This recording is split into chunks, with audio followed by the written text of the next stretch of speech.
नमस्कार, उत्तराखंड समाचार में आपका स्वागत है। मैं नूतन वरुण। सबसे पहले मुख्य समाचार।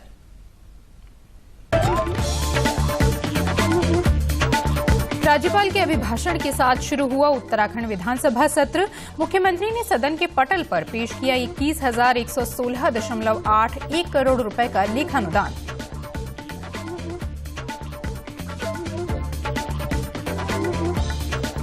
महामहिम के अभिभाषण पर कल होगी चर्चा। विपक्ष ने महंगाई और अभिभाषण पर चर्चा न किए जाने पर सरकार को घेरा।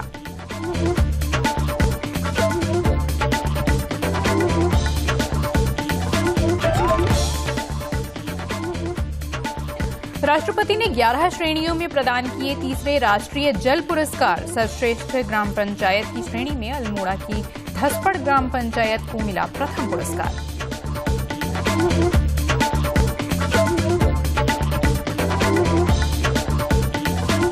और हेलमेट के प्रति जागरूकता बढ़ाने के लिए दून पुलिस ने चलाया अभियान।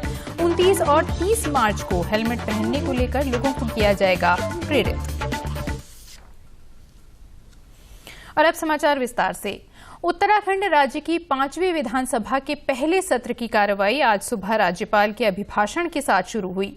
अभिभाषण के बाद शाम 4 बजे मुख्यमंत्री पुष्कर सिंह धामी ने सदन के पटल पर आने वाले 4 महीनों के लिए 21,116.81 करोड़ का लेखानुदान पेश किया। संसदीय कार्य मंत्री प्रेमचंद अग्रवाल ने बताया कि कल लेखानुदान पर विभागवार सदन में चर्चा भी की जाएगी। आज माननीय मुख्यमंत्री जी ने अगले 4 महीने के लिए लेखानुदान बजट पेश किया है, जो 21,116.81 करोड़ का है। और चूंकि प्रधानमंत्री जी ने जो एक हमें मंत्र दिया है कि 2025 तक हमारा ये उत्तराखंड, तो उसको दृष्टिगत 4 महीने के लिए आगे जो दिया गया है, तो मैं समझता हूं कि जिस प्रकार से कल उस पर विभागवार चर्चा होगी, बजट कुल मिला के 21,116.81 करोड़ का है। वहीं सत्र के पहले दिन विपक्ष के तेवर तल्ख नजर आए। राज्यपाल के अभिभाषण पर चर्चा से पहले सदन में लेखानुदान प्रस्तुत करने पर विपक्ष ने नाराजगी व्यक्त की और इसे नियमों के विरुद्ध बताया। ये नहीं है सदन की अवधि बढ़े या नहीं बढ़े, प्रश्न ये है कि जब राज्यपाल महोदय का अभिभाषण हो जाता है तो उसके लिए चर्चा पर समय जो है सुनिश्चित किया जाता है। जब राज्यपाल के अभिभाषण पर चर्चा हो जाती है तब जो है सदन के अंदर लेखानुदान प्रस्तुत किया जाता है। लेकिन जिस तरीके से आज हुआ, मैं समझता हूं कि आप सब लोगों ने उसको देखा है। वहीं विपक्ष की मांग और हंगामे के चलते सदन की कार्रवाई कल सुबह 11 बजे तक के लिए स्थगित हो गई है। वहीं इससे पहले उत्तराखंड विधानसभा सत्र की कार्रवाई सुबह राज्यपाल के अभिभाषण के साथ शुरू हुई। अभिभाषण के दौरान राज्यपाल ने राज्य सरकार की तमाम योजनाओं और नीतियों को सदन के समक्ष रखा। राज्यपाल के अभिभाषण में सरकार के विकास कार्यों के ब्यौरे के साथ ही भविष्य के लिए प्रस्तावित योजनाओं की तस्वीर दिखाई दी। राज्यपाल ने कहा कि उत्तराखंड को एक आदर्श राज्य के रूप में विकसित करने के लिए निरंतर काम किया जा रहा है। भारत सरकार की प्रसाद योजना के अंतर्गत गंगोत्री जी एवं यमुनोत्री जी के विकास हेतु 54 करोड़ 36 लाख रुपए स्वीकृत किए गए हैं। बद्रीनाथ जी के सुनियोजित विकास हेतु प्रथम चरण में 246 करोड़ रुपए का निगमित सामाजिक उत्तरदायित्व निधि CSR फंड के अंतर्गत वित्त पोषण किए जाने की कार्रवाई गतिमान है। सदन के पहले दिन की कार्रवाई समाप्त होने के बाद मुख्यमंत्री धामी ने मीडिया से कहा कि नई सरकार के गठन के बाद सत्र की शुरुआत हुई है, जिसमें आगामी 4 माह के विकास कार्यों के लिए लेखानुदान पेश किया गया है। मुख्यमंत्री ने जानकारी दी कि कल महामहिम के अभिभाषण पर चर्चा होगी और उसके बाद लेखानुदान पास होगा। जो एक प्रक्रिया है, उस प्रक्रिया के तहत अगले 4 महीनों के लिए चूंकि सारे कार्यक्रम चले, सारे सरकार के काम चले, सारी जो गतिविधियां चल रही हैं वो चले, विकास के काम चले, तो 4 महीनों के लिए लेखानुदान आज प्रस्तुत हो गया है और कल महामहिम के अभिभाषण पर भी चर्चा होगी। इस चर्चा के बाद लेखानुदान पास होगा और इसमें हमने जो लेखानुदान प्रस्तुत किया है उसमें और जो महामहिम जी का अभिभाषण है, उस अभिभाषण में हमने अपने संकल्पों को भी रखा है। हमारे संकल्प हैं जो हमने चुनाव से पहले उत्तराखंड की देवतुल्य जनता के सामने रखे थे, उन सभी को हम पूरा करेंगे।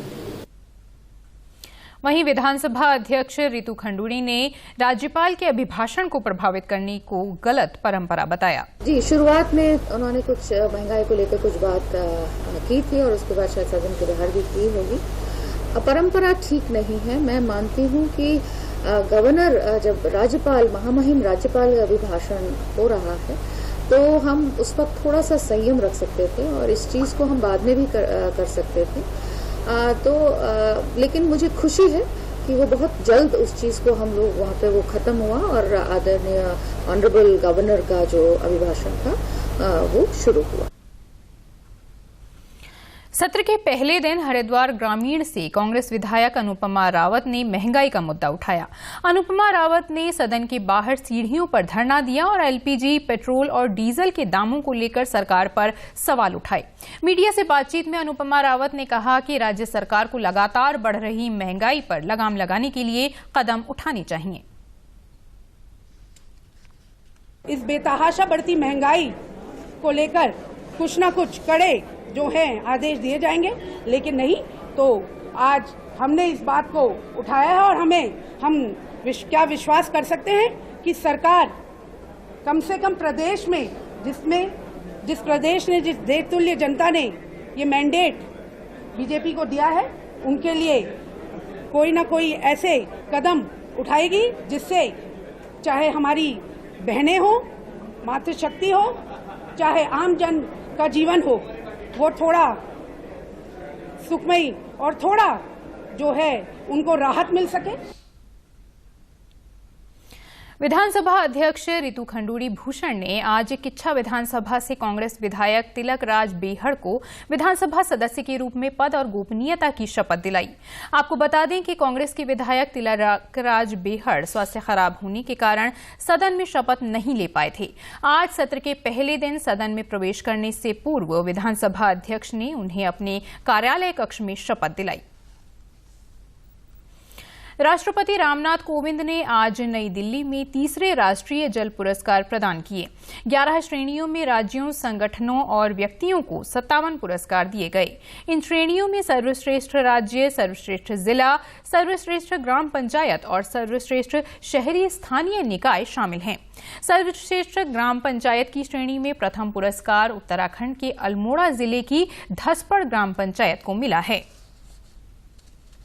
Best village panchayat category north zone में बाजी मारी है धसपड़ अल्मोड़ा उत्तराखंड में। इस ग्राम पंचायत में जल प्रबंधन नेटवर्क से पानी की कमी खत्म हो गई, खेती की वजह से आमदनी में बढ़ोतरी हुई, पर्यावरण संरक्षण बेहतर हुआ और गांववासी अब खुद भी जल प्रबंधन करते हैं।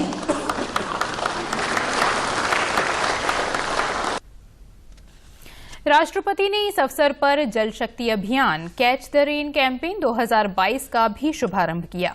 ये अभियान इस साल 30 नवंबर तक चलेगा। राष्ट्रपति ने अपने संबोधन में जल संरक्षण और संवर्धन को लेकर किए जा रहे प्रयासों की सराहना की। तृतीय राष्ट्रीय जल पुरस्कार वितरण समारोह और जल अभियान के तीसरे चरण के शुभारंभ के इस महत्वपूर्ण अवसर पर आज यहां आप सबके बीच आकर मुझे अत्यंत प्रसन्नता हो रही है। जल प्रबंधन के क्षेत्र में अनुकरणीय कार्यों को सम्मानित करने का तथा जल अभियान के विस्तार द्वारा अपने दैनिक जीवन में तथा पृथ्वी पर जल के महत्व को रेखांकित करने का यह प्रयास सराहनीय है। राष्ट्रपति रामनाथ कोविंद ने वर्ष 2022 के लिए पद्म पुरस्कार प्रदान किए। इस कार्यक्रम में कल 9 पद्म भूषण पुरस्कार और 55 पद्मश्री पुरस्कार प्रदान किए गए। इस अवसर पर उपराष्ट्रपति एम वेंकैया नायडू, प्रधानमंत्री नरेंद्र मोदी, प्रधान न्यायाधीश NV रमन और गृहमंत्री अमित शाह और अन्य गणमान्य व्यक्ति उपस्थित रहे। उत्तराखंड से समाज सेवा और कोसी नदी को पुनर्जीवित करने में उल्लेखनीय प्रयासों के लिए श्रीमती बसंती देवी को पद्मश्री से सम्मानित किया गया है। श्रीमती बसंती देवी, समाज सेवा।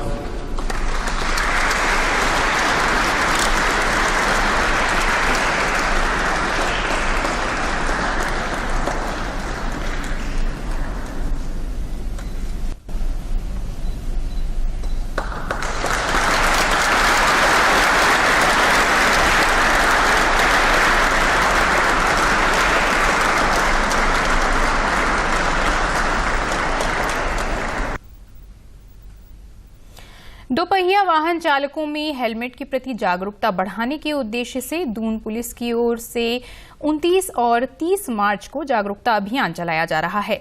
अभियान को सफल बनाने के लिए हेलमेट मैन ऑफ इंडिया के नाम से प्रसिद्ध राघवेंद्र कुमार लोगों को जागरूक करेंगे। इसी कड़ी में एसएसपी जनमेजर खंडूरी ने जागरूकता रैली को हरी झंडी दिखाकर रवाना किया। खुद का वो है अवेयरनेस। क्या होता है अवेयरनेस? होता है कि सेल्फ जनरेटेड हो, अपने ही अंदर से आवाज आनी चाहिए कि मेरे को हेलमेट पहनना है। जब हम जबरदस्ती करके किसी को हेलमेट पहनाते हैं तो वो सेंस ऑफ अवेयरनेस नहीं है। तो अवेयरनेस के लिए ये ड्राइव्स चलाई जाती हैं ताकि लोगों को अवेयर करवाया जाए और लोगों में जागरूकता पैदा की जाए। वहीं हेलमेट मैन ऑफ इंडिया के नाम से मशहूर राघवेंद्र कुमार को उनके कार्यों के लिए सम्मानित किया गया। सबसे बड़ी बात है कि मैंने अपना मित्र खोया था। मुझे ये लगा था कि भारत में मुझे ऐसे लाखों मित्र बनाने हैं एक मित्र को। उसके लिए मैं अपनी 2016 में नौकरी भी छोड़ी। जो हमने उस नौकरी के दौरान जो हमने घर भी खरीदा था ग्रेटर नोएडा के अंदर, उसे भी हमने अपने डिसीजन से एक बड़े मैसेज देने के लिए घर भी सेल करनी पड़ी, क्योंकि मुझे सड़कों पे हेलमेट बांटना था। कुछ गांव की भी ज़मीनें थी कोविड दौरान में। उस वक्त भी मैं अपना मिशन नहीं रोका और ये निरंतर मैं अपने कार्य को जारी रखा हूँ। आपको बता दें कि साल 2014 में अपने दोस्त को सड़क हादसे में खोने के बाद राघवेंद्र कुमार ने सड़क दुर्घटनाओं पर लगाम लगाने का प्रण लिया। इसी कड़ी में वे सड़क पर बिना हेलमेट स्कूटर और मोटरसाइकिल चालकों को हेलमेट बांटने का काम करते हैं। उत्तरकाशी जिले के भटवाड़ी के ग्राम जादोंग और नीलांग में ग्रामीणों के पुनर्वास के लिए जिला प्रशासन ने तैयारियां तेज कर दी हैं। दरअसल 1962 में भारत चीन युद्ध के दौरान गांव को खाली कराकर भूटिया जनजाति के इन लोगों को विकासखंड डुंडा में बसाया गया था। वहीं अब केंद्र से मिली स्वीकृति के बाद इन सभी लोगों को वापस पैतृक गांव जादोंग और नीलांग में पुनर्वास की कवायद शुरू कर दी गई है।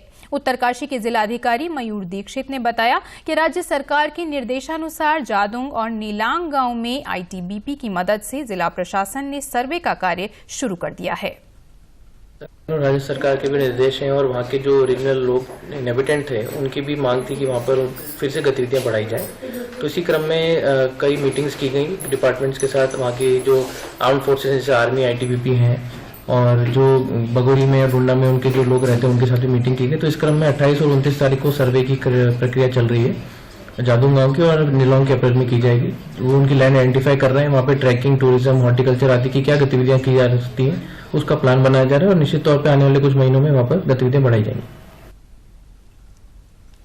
मुख्य सचिव डॉक्टर एसएस संधू ने सचिवालय में चारधाम यात्रा 2022 की तैयारियों के संबंध में सभी संबंधित विभागों के साथ बैठक की। बैठक में मुख्य सचिव ने उम्मीद जताई कि कोविड महामारी की रफ्तार धीमी पड़ने पर इस वर्ष यात्रियों की संख्या में बढ़ोतरी होगी। ऐसे में उन्होंने सुगम और सुरक्षित चारधाम यात्रा के लिए सभी विभागों को अपने अपने क्षेत्र में व्यवस्थाएं और यात्रा मार्ग दुरुस्त करने के निर्देश दिए। मुख्य सचिव ने चारधाम यात्रा के रजिस्ट्रेशन काउंटर बढ़ाए जाने के भी निर्देश दिए। इसके लिए उन्होंने वेबसाइट और ऐप सिस्टम विकसित किए जाने पर जोर दिया ताकि यात्रियों को रजिस्ट्रेशन में अधिक समय न लगे। उन्होंने निर्देश दिए कि चारधाम यात्रा ऐप में यात्रा के साथ ही मौसम और संबंधित आवश्यक जानकारी भी यात्रियों को उपलब्ध कराई जाए। इसके अलावा मुख्य सचिव ने चारधाम यात्रा में क्षेत्र में स्वास्थ्य सेवाओं की उपयुक्त व्यवस्था करते हुए विशेषज्ञ चिकित्सकों की उपलब्धता सुनिश्चित किए जाने के भी निर्देश दिए। चमोली जनपद में 12 से 14 वर्ष के बच्चों के कोविड टीकाकरण अभियान में स्वास्थ्य विभाग ने 78% से अधिक टीकाकरण कर प्रदेश में प्रथम स्थान प्राप्त किया है। जनपद में 12 से 14 वर्ष के 13,356 किशोरों के टीकाकरण का लक्ष्य रखा गया था, जिसके सापेक्ष 10,600 लाभार्थियों का टीकाकरण किया जा चुका है। इसके साथ ही जनपद में 60 वर्ष से अधिक आयु के सभी व्यक्तियों को बूस्टर डोज भी लगाई जा रही है। मुख्य चिकित्सा अधिकारी डॉक्टर एसपी कुडियाल ने टीकाकरण अभियान में मिली उपलब्धि पर विभाग के सभी कर्मचारियों की सराहना की। थर्ड डोज जो हमें थर्ड टारगेट ये मिला है 12 से 14 के बच्चों का, ये अभी हमारा 8 और 10 दिन में हमारा करीब 78% से ऊपर हो गया है और हम प्रदेश में प्रथम स्थान पे हैं और फर्स्ट और सेकंड डोज में भी हम प्रथम स्थान पे रहे थे। इसके लिए मैं अपने सभी कार्यकर्ताओं का बहुत धन्यवाद देना चाहता हूं, जिन्होंने इतनी विषम भौगोलिक परिस्थितियों में होते हुए बर्फीले इलाकों में जाके कोविड वैक्सीनेशन किया है। सभी का मैं धन्यवाद देना।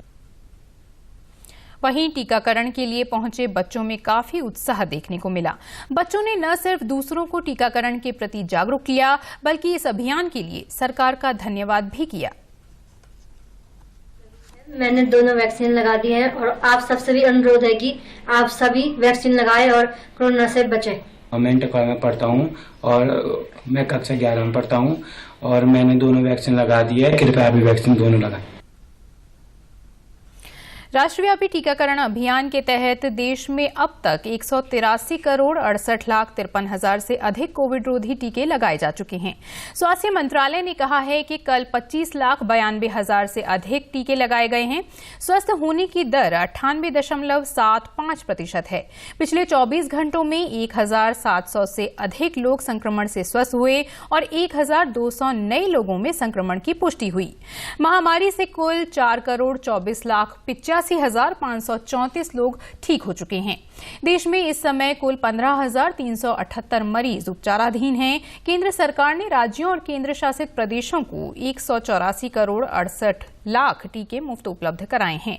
स्वास्थ्य मंत्रालय ने कहा है कि 16 करोड़ 5 लाख टीके अब भी उनके पास बचे हुए हैं। और प्रदेश के समाचारों में बस इतना ही। चलते चलते मुख्य समाचार एक बार फिर।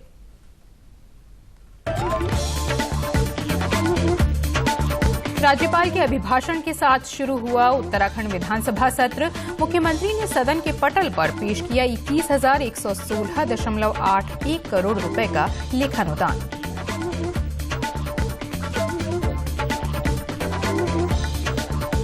महामहिम के अभिभाषण पर कल होगी चर्चा। विपक्ष ने महंगाई और अभिभाषण पर चर्चा न किए जाने पर सरकार को घेरा।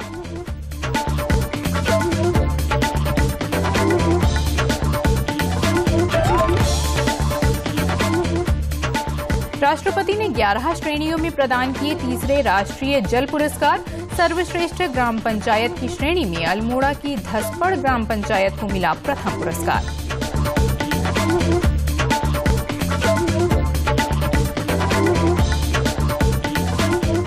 और हेलमेट के प्रति जागरूकता बढ़ाने के लिए दून पुलिस ने चलाया अभियान।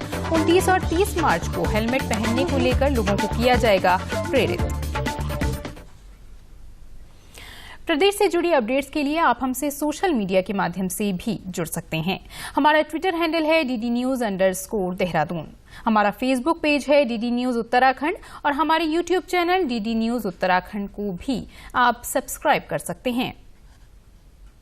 कोरोना संक्रमण से बचने के लिए मास्क का अनिवार्य रूप से और सही ढंग से प्रयोग करें। साथ ही सामाजिक दूरी का ख्याल रखें। नियमित रूप से हाथों को धोएं और याद रखें, कोरोना को हराना है, मास्क जरूर लगाना है। साथ ही यदि अभी तक आपने वैक्सीनेशन नहीं कराया है तो आप भी जल्द से जल्द वैक्सीनेशन कराएं और खुद को और पूरे देश को सुरक्षित रखें। नमस्कार।